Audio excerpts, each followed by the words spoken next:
Fala galerinha, tudo bom? Tudo beleza com vocês? Sejam bem-vindos ao canal ConectaBio. Eu sou a professora Tatiane Mota e neste momento nós vamos resolver a questão de número 124 do Enem 2020 da prova azul. Bom galera, essa é uma questão que fala sobre impactos ambientais, mais especificamente sobre derramamento de petróleo. Então vamos para o enunciado da questão. Em 2011, uma falha no processo de perfuração, realizada por uma empresa petrolífera, ocasionou derramamento de petróleo. O petróleo é uma substância extremamente complexa, formada por uma grande variedade de hidrocarbonetos. Ele nada mais é do que um óleo natural, que apresenta uma densidade bem menor do que a água. Devido a isso, quando o petróleo é derramado em bacias hidrográficas, ele fica na superfície. Então, derramamento de petróleo na bacia hidrográfica de Campos, no Rio de Janeiro. Os impactos decorrentes desse derramamento do quê? Do petróleo na bacia hidrográfica de Campos, lá no Rio de Janeiro, ocorrem porque os componentes do petróleo, quem são os componentes do petróleo, como eu falei anteriormente, são hidrocarbonetos, ou seja, são cadeias formadas principalmente por hidrogênio e carbono e outras moléculas também, como enxofre, oxigênio e nitrogênio, só que em menor quantidade. Então, antes da gente ir para as alternativas, eu vou fazer um esqueminha para facilitar a compreensão de vocês. Bom, imaginem que aqui a gente tem um corpo d'água, que pode representar ali o nosso oceano. Tá aqui a superfície da água, aqui nós temos a água. Imagine que houve o derramamento de petróleo nessa região, devido a um acidente que ocorreu ali no processo de perfuração para a extração do petróleo. Então, petróleo foi derramado aqui. Então, essa aqui seria a camada de petróleo derramada, que fica na superfície. Por que o petróleo fica na superfície? Porque o petróleo é uma substância hidrofóbica. E o que isso quer dizer? Que o petróleo ele não tem afinidade pela água, ele não se mistura com a água. Logo, ele é apolar.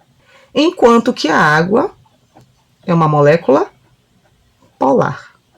Logo, os dois não se misturam. O petróleo vai ficar na superfície e a água vai ficar mais abaixo por ter uma densidade maior do que o petróleo. Então, outra característica do petróleo é que ele tem densidade menor que a água, certo? Por isso ele vai ficar ali flutuando. E isso traz alguns impactos ambientais. Dentre esses impactos ambientais, nós temos o que, gente? Como o petróleo ele fica na superfície, ele forma uma barreira, uma camada que irá dificultar a penetração de luz. E aqui na água a gente tem vários organismos que precisam dessa luz para realizar a fotossíntese. E dificulta também a troca de gases, ou seja, a entrada de oxigênio, né? A entrada de gás carbônico, a saída de gás carbônico, ou seja, dificulta esse fluxo de gases. Dentre os impactos ambientais que a gente vai ter aqui, vai ser o quê? A redução ou o impedimento do quê? Da entrada de luz, levando a um prejuízo no processo fotossintético. Um outro prejuízo é a redução das trocas gasosas, podendo prejudicar a atividade de organismos aquáticos. Certo, gente? Então, feito isso, acredito que já ficou mais fácil e nós podemos ir para as nossas alternativas. Vamos analisar as alternativas. Alternativa A. Primeiro, vamos recapitular aqui o comando da questão. Os impactos decorrentes desse derramamento de petróleo, ocorrem porque os componentes do petróleo reagem com a água do mar e sofrem degradação, gerando compostos com elevada toxicidade. A gente viu que o petróleo, por ser uma substância apolar, ou seja, hidrofóbica, ele não reage com a água. Tá? Então, a gente já vê aqui que essa alternativa está errada. E sofre degradação? Não. Ele não vai sofrer degradação porque ele não reage com a água. Gerando compostos com elevada toxicidade, o petróleo por si só já é uma substância tóxica porque ele tem alguns componentes tóxicos na sua estrutura, como por exemplo alguns componentes aromáticos como benzeno, tolueno. Então, o que a gente pode observar? Que essa alternativa ela está errada, tudo bem? Alternativa B. Acidificam o meio, promovendo o desgaste das conchas calcárias, de moluscos e a morte de corais? Mais uma vez, não. Por quê? Não pode estar associado com o processo de acidificação, uma vez que o petróleo não reage com água. Se ele não reage com água, ele não tem essa interação intermolecular com a água, não levando à liberação de prótons H+, que iria reduzir o pH da água. Então, como não há interação entre o petróleo e a água, não pode haver o processo de acidificação. Tudo bem? Então, não pode ser também a alternativa B. Não ocorre esse processo de acidificação. Então, vamos para a alternativa C.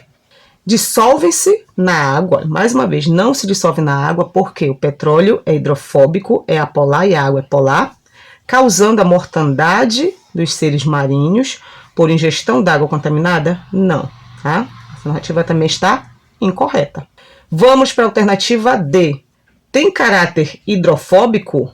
Beleza, né? A gente viu que o petróleo ele tem esse caráter hidrofóbico, ele é apolar, não reagindo com a água. E baixa densidade, a gente viu também que o petróleo tem baixa densidade, por isso que quando ele entra em contato com a água, ele fica ali na superfície formando essa camada e a água fica abaixo. Então, com certeza tem esse caráter hidrofóbico, apresenta baixa densidade, impedindo as trocas gasosas, foi o que a gente observou, pontuou aqui, entre o meio aquático e a atmosfera. Não só as trocas gasosas, como também a penetração de luz para o processo fotossintético. Então, com certeza, a nossa alternativa correta é a letra D de DNA. Mas vamos analisar aqui a última alternativa, a alternativa E, e ver qual é o erro dela. Tem cadeia pequena?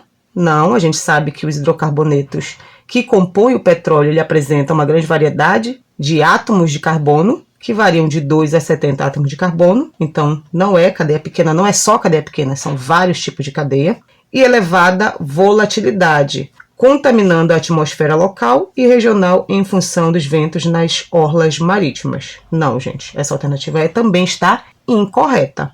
Então, galera, a alternativa correta, sem sombra de dúvidas, é a alternativa D de DNA.